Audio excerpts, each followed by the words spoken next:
Assalamualaikum warahmatullahi wabarakatuh. Salam sejahtera bagi kita semua. Yang terhormat Ibu Arumdian Pratiwi, SKM MSc, selaku dosen pengampu dari mata kuliah ergonomi ini. Jadi pada video kali ini saya akan memaparkan tugas saya, yakni analisis beban kerja mental menggunakan metode NASA Task Load Index atau yang kita kenal sebagai NASA TLX. NASA TLX merupakan suatu metode pengukuran beban kerja mental secara subjektif. NASA TLX ini dikembangkan oleh NASA Ames Research Center. Adapun indikator beban mental yang diukur dalam NASA TLX ini ada 6 indikator. Yang pertama ialah mental demand, yang kedua ialah physical demand, yang ketiga ialah temporal demand, yang keempat ialah performance, yang kelima ialah frustration level, and then yang terakhir yang keenam ialah effort.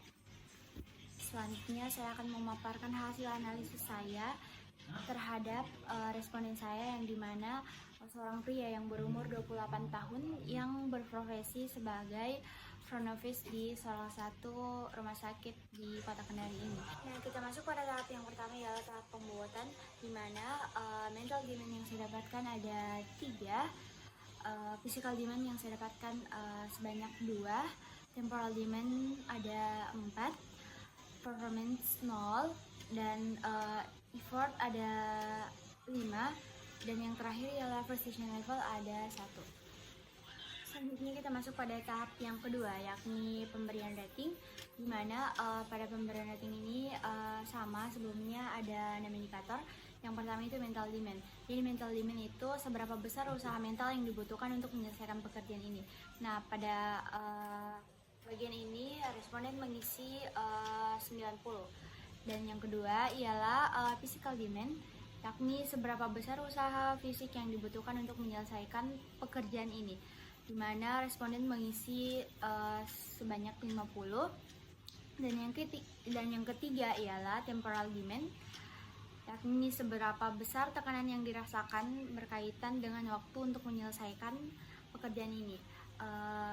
Pada bagian ini responden mengisi sebesar 90. Dan yang keempat ialah performance, yakni seberapa besar tingkat keberhasilan yang dibutuhkan untuk menyelesaikan pekerjaan ini. Pada bagian ini responden mengisi 30. Dan yang kelima ialah effort, yakni seberapa besar kerja mental dan fisik yang dibutuhkan untuk menyelesaikan pekerjaan ini. Pada bagian ini responden itu mengisi sebesar 70. Dan yang terakhir atau frustration level, seberapa besar kecemasan, perasaan tekanan, dan stres yang dirasakan untuk menyelesaikan pekerjaan ini. Pada bagian ini responden mengisi sebesar 60. Nah, selanjutnya kita masuk pada tahap yang ketiga, yakni menghitung nilai produk. Yang dimana nilai produk ini didapatkan dari hasil kali dari bobot dikali dengan rating. Misalnya yang pertama itu mental demand. Mental demand itu didapatkan nilai bobotnya itu 3. Kemudian dikali dengan ratingnya itu 90. Jadi 3 dikali 90 maka dihasilkan 270. Begitu pula dengan indikator-indikator lainnya, yakni yang kedua itu physical demand.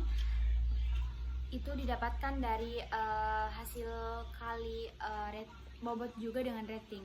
Nah, physical demand ini didapatkan sebesar 100, dan temporal demand didapatkan sebesar 360, performance didapatkan sebanyak 0, effort didapatkan sebanyak 350, dan yang terakhir ialah frustration level sebanyak 60.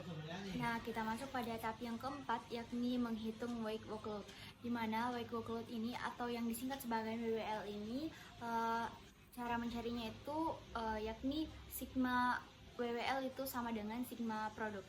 Jadi semua nilai produk yang telah didapatkan sebelumnya itu dijumlahkan semuanya, dan hasilnya itulah yang akan menjadi wake workload-nya. Jadi yang didapatkan tadi pada tahap yang ketiga yakni 270, 100, 360, 350, dan 60 itu kemudian dijumlahkan hingga menghasilkan jumlah sebanyak 1140. Jadi WWL atau weight workload-nya itu sebesar 1140. Kita beralih ke tahap selanjutnya, yakni menghitung rata-rata WWL.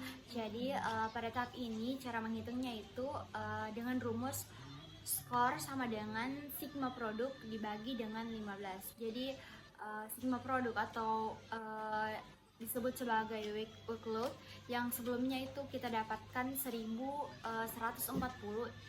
kemudian jumlah itu dibagi dengan 15. Nah, setelah saya hitung, hasil yang didapatkan itu 76. Jadi hasil akhir dari analisis saya ini memperoleh nilai akhir sebesar 76, yang dimana 76 ini masuk dalam kategori tinggi. Artinya responden saya ini memerlukan upaya fisik dan mental yang signifikan dalam menyelesaikan pekerjaan. Mungkin cukup sekian yang dapat saya sampaikan, kurang lebihnya mohon dimaafkan. Wassalamualaikum warahmatullahi wabarakatuh.